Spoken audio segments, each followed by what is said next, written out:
こんにちは。Xbox 専門 VTuber のたくみしんなです。今回は1月前半に新たにゲームパスに追加されるタイトルと1月15日をもって外れるタイトルをご紹介します。ぜひ最後まで見てね。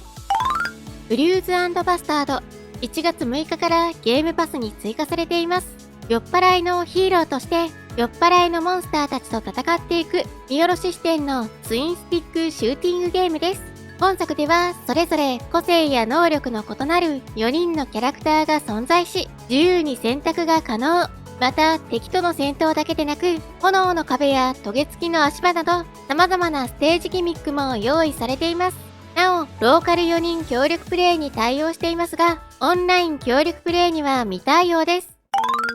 リトルナイトメアエンハンスドエディション、1月6日からゲームパスに追加されています。昨年10月に発売された初代リトルナイトメアのリマスター版です。発売から約3ヶ月でゲームパスに対応と非常に早い追加となりましたね。リマスターにあたって 4K と 60fps に対応し、クオリティモードとパフォーマンスモードを選択可能に、その他にもビジュアルエフェクトの向上や快適にプレイできるようにヘルプ機能も追加されています。個人的にはオリジナル版と比較すると長かったロード時間が短くなっていますし、滑らかに動いていい感じのリマスターだと感じています。ちなみにもともと2017年にリリースされた初代リトルナイトメアは Xbox One のタイトルだったのですが、当時のバンダイナムコゲームスは国内の Xbox へのリリースに消極的だったため、海外のみでリリースされ、日本では未発売、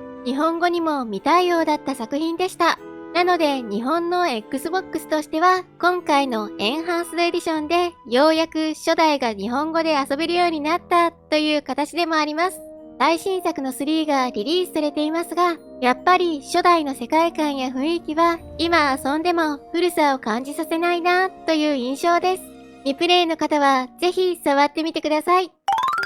ァイナルファンタジー1月8日からゲームパスに対応します。初代 FF のピクセルリマスター版です。このピクセルリマスターではオリジナル版の内容をベースにキャラクターやモンスターのドット絵や背景、エフェクトなどを一新。さらにエンカウントのオン・オフ機能や取得経験値4倍、ギル4倍などの機能を追加しています。また BGM の方はオリジナル版とアレンジ版の両方を収録しています。サクッとコンパクトに遊びやすい初代 FF のリマスター版。未プレイの方はこの機会にレトロな FF を楽しんでみてはいかがでしょうか。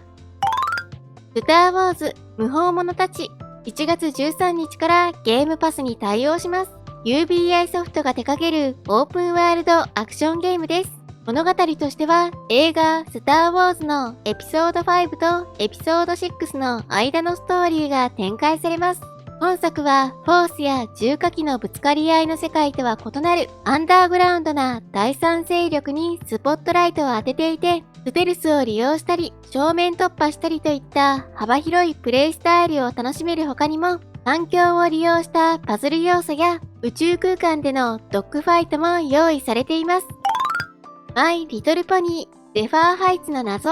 1月15日からゲームパスに対応します。キャラクター玩具マイリトルポニーを題材にしたアクションアドベンチャーゲームです。本作では雲の上の王国を舞台にポニーを操作して探索を行っていくことが可能。アクション要素はもちろんミニゲームも存在していて、ローカル2人協力プレイにも対応しています。バイオハザードビレッジ1月20日からゲームパスに対応します。2021年にリリースされたバイオハザードシリーズの8作目ですね。ちょうど最新作である9作目、レクイエムの発売が控えているタイミングでの追加となりました。物語としては、ビレッジはセブンから続いており、イーサン・ウィンターズとしてダークと狂気に満ちた村を探索していくこととなります。個人的にはビレッジはボリュームはコンパクトだけど周回しやすかったですし、セブンほどホラーに振り切ったという感じもなく、遊びやすい作品だったという印象です。なので、もしセブンが怖すぎて遊べなかったって方にも試してみてほしい作品でもあります。ちなみに、後々リリースされた有料 DLC では、新たなストーリーや三人称視点のプレイが追加されましたが、通常版では一人称視点のプレイとなりますので、その点はご注意ください。ミオメモリーズ・イン・オービット1月20日発売日初日からゲームパスに対応します。Android のミオとして宇宙船内を探索していく 2D メトロイドバニア作品です。開発はシェイディーパートオブミーを手掛けたチームが担当しており、今回も同様に美しい世界観が魅力となっています。舞台となる船内には暴走したロボットたちが存在。敵を倒したり、壊れたロボットの修理を行ったりすることで先に進め、ミオの能力の強化やカスタマイズを行っていくことができる作品となっています。さらに、アトムフォール、ロストインランダム、ザ・エターナルダイ、リバッチ、ウォーハンマー 40K、スペースマリーンマスタークラフテッドエディションの4タイトルが1月7日からゲームパスプレミアムに対応します。これまではゲームパスアルティメットに対応していましたが、プレミアムプランでも遊べる形となりますね。ウォーハンマー 40K、スペースマリーンのみ日本未配信、日本語には未対応となっています。個人的なおすすめは、ロストインランダム、ザ・エターナルダイです。ここからは1月15日をもってゲームパスから外れるタイトルをご紹介します。アセント。ゲームパスへは2度目の追加でしたが、今回は半年で終了となります。サイバーパンクな世界を舞台にした見下ろし視点アクション RPG ですね。一人でもオンライン協力プレイで最大4人でも楽しむことができる作品となっています。気になる方は触ってみてはいかがでしょうか。ロード96。こちらも2度目の追加で、今回は1年で終了となります。独裁国家から脱出を試みるため、いろんな手段を用いて国境を目指すストーリー性重視のアドベンチャーゲームです。ヒッチハイクをしたり、資金があればバスやタクシーを利用したり、時には盗んだ車など、プレイヤーの行動、選択によってその道は様々となっています。一周約1時間ほどのボリュームで遊べて、周回するごとに異なるイベントが発生し、時にはアクション要素も含まれるため、慣れることなく楽しめる作品構成となっています。ぜひ自分の力と想像力を駆使して、国境越えを目指してみてはいかがでしょうか。私のプレイでクリア及び実績コンプまで6時間でした。プリントロック、追加から1年半で終了となります。人類の未来をかけて古代の神々やアンデッドたちと戦っていくオープンワールドアクション RPG です。ソウルライク作品でありながら高い機動性を持っているのが特徴で、パリーや魔法を利用したコンボなどダイナミックなアクションが可能。また、狐のような仲間、塩基の魔力を利用してハイスピードな移動を行うこともできる作品となっています。本作はソウルライクとして見ると難易度がかなり優しめ、悪い意味では達成感や歯ごたえは薄めな作品だったという印象です。ボリュームも比較的コンパクトなので、気になる方は触ってみてはいかがでしょうか。私の場合、クリアまで15時間くらいだったかな。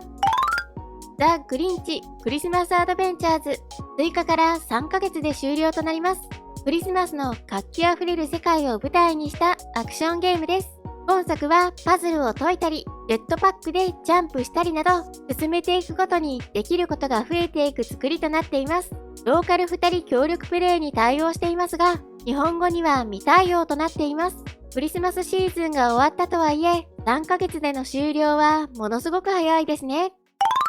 ネオンホワイト、追加から1年半で終了となります。今回外れるタイトルの中では最もおすすめのものすごい完成度を誇る傑作です。本作はソウルカードと呼ばれるカードの能力を利用する一人称視点のハイペースなアクションゲームとなっていて、2段ジャンプやエアーダッシュなどの効果を持つカードをうまく使ってステージを攻略していく作品です。一見難しそうと感じる方もいるかもしれませんが、デッキ構築やカスタマイズの要素、またランダム要素もなく、パッと見た印象よりもずっととっつきやすいのが本作の特徴です。ハイスピードでステージを攻略していく疾走感が非常に気持ちよく爽快、かつ動線がしっかり張られていて直感的な操作で遊ぶことができるため、ハイスピードなゲームは苦手という方でも触りやすい作品に仕上がっています。あと、ストーリーの方も結構印象的で面白かったので、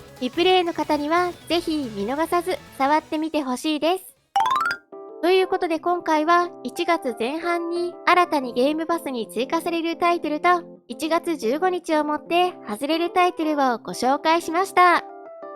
私のチャンネルでは今後も Xbox の最新情報や製品紹介、レビューを行っていきます。よかったらチャンネル登録と高評価していただけるとすごく嬉しいです。X の方でも情報発信しているのでフォローしてね。それではまた次回の動画でお会いしましょう。またねー。